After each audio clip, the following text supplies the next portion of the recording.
आप देखो, जीवन में दो चीज़ें होती हैं। एक शब्द होता है जिसे हम कहते हैं अभिशाप, और दूसरा शब्द होता है वरदान। अभिशाप जो होता है आपके जीवन को बोझिल कर देता है, जीवन को नीचे की तरफ लेके जाता है, और जो वरदान होता है, गिफ्ट होता है, उपहार होता है, वो एक प्रेरक का काम करता है, आपके जीवन का ऊपर की तरफ लेके जाता है। मतलब लाइफ का आपको क्लियर मोटो समझ में आने लगता है कि ये जीवन जो है कितना सुंदर है।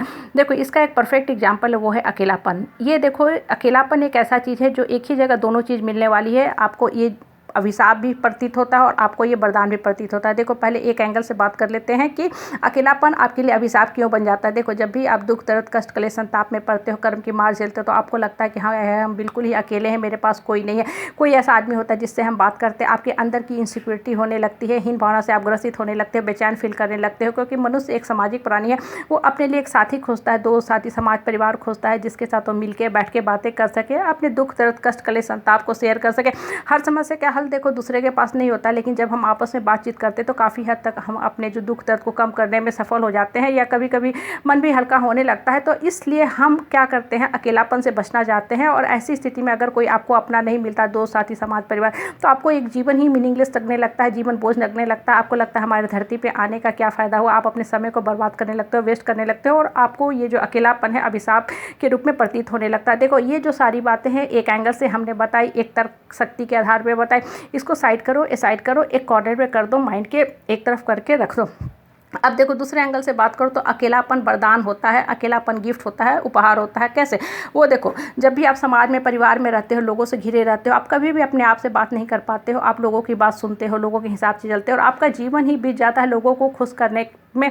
आप धरती पे आए हो, आपको ये समझ नहीं आता कि हम किस पर्पस से आए हैं, हमारे लाइफ का स्ट्रैटेजी क्या है, हमारा गोल क्या है, हमको भगवान ने ऊपर से नीचे किस पर्पस से भेजा है। लेकिन जब भी आप अकेले होते हो, आप एकांत में बैठते हो, आप सिर्फ और सिर्फ अपने आप से कनेक्ट करते हो, अपने थॉट्स को रीड करने की कोशिश करते हो, आपके दिमाग में क्या चल रहा है, माइंड में क्या चल रहा है, आपका फोकस सिर्फ और सिर्फ इनवर्ड की तरफ होता है। और जितना ज़्यादा आप अकेले में रहते हो, एकांत पे रहते हो, क्या होता है कि आप अपने आप को पढ़ते हो, आप अपने आप को समझते हो, आप लोगों की बातों को साइड कर देते हो, अलग कर देते हो, दूर कर देते हो।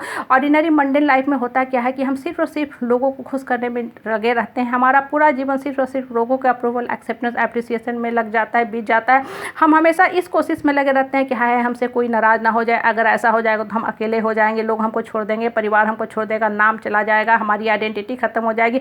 इन द मीन टाइम हमेशा हम दुख में रहते हैं, क्योंकि ये जो लोग हैं, परिवार हैं, समाज है, कभी भी आप किसी को खुश कर ही नहीं सकते हो, हमेशा 24/7 365 डे, क्योंकि हर इंसान का जो खुशी का पैरामीटर है, पैमाना है, अलग अलग है। आज आप लोगों के हिसाब से चल रहे हो, लोग खुश हैं, आपका पीठ थपथपा रहे हैं, लेकिन हर इंसान की अपनी एक बाउंड्री होती है, लिमिटेशन होती है। हमेशा कोई भी इंसान कभी भी किसी की मर्जी से नहीं चलने वाला है। जिस दिन आप लोगों की इच्छा के विरुद्ध काम करने लगे, यही लोग आएंगे, आप पे गालियों की बौछार करके चले जाएंगे। कहने का मतलब है कि जब भी आप एकांत में बैठते हो, अकेला में बैठते हो, उस समय को सदुपयोग करो। आप अपने आत्मा की शक्ति को पहचानो, आप कौन है ये चीज़ पहचानो। पहले आपका जीवन ही लोगों को खुश करने में रहता था।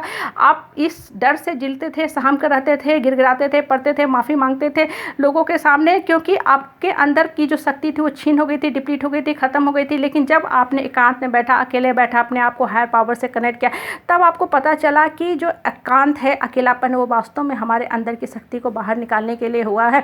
देखो, भीड़ में तो आप मोबाइल पे भी बात नहीं कर पाते हो, तो ऊपर वाले से क्या बात करोगे। कहने का तात्पर्य है कि जब भी आप एकांत में बैठते हो, शांत भाव से बैठते हो, तो आपकी जो अंदर की जो शक्ति है, छुपी हुई शक्ति है, जो श्री कृष्ण बैठे हैं, माँ दुर्गा बैठी हैं, वो आपको गाइड करने शुरू करती है, और आप एक सशक्त, स्ट्रॉन्ग, रॉयल पर्सनालिटी बन के उभरते हो। पहले लोग आते थे, डराते थे, धमकाते थे, और आप हमेशा डर के, सहम के अपना जीवन को वेस्ट कर रहे थे, बर्बाद कर रहे थे। लेकिन जब आपने एकांत में बैठा, अपने अंदर की शक्ति को निकाला, तब अब आप इतने स्ट्रांग हो गए हैं कि पहले जो लोग आपको डराते थे, अब आपको देख के डर के भाग जाते हैं। कहने का मतलब यही है कि जीवन एक ही है, ये आपके ऊपर डिपेंड करता है कि आप अपने जीवन को किस दिशा में लेके जाते हो। अगर आप अकेले बैठे हो, एकांत में बैठे हो, रोके घुट के रहोगे, तो आपका यही जीवन अभिशाप बन जाएगा, लाइफ मीनिंगलेस हो जाएगा। लेकिन अगर आप अपने आप से बात करोगे, अपने आप के अंदर अच्छी अच्छी बातें भरते जाओगे, पॉजिटिव बातें भरते जाओगे, अच्छी किताब पढ़ोगे, पर्सनालिटी डेवलपमेंट के बारे में सोचोगे, मन को स्ट्रांग करने के बारे में सोचोगे, तो यही जो एकांत है, अकेलापन है, आपको एक वरदान के रूप में प्रतीत होने लगेगा। और देखो,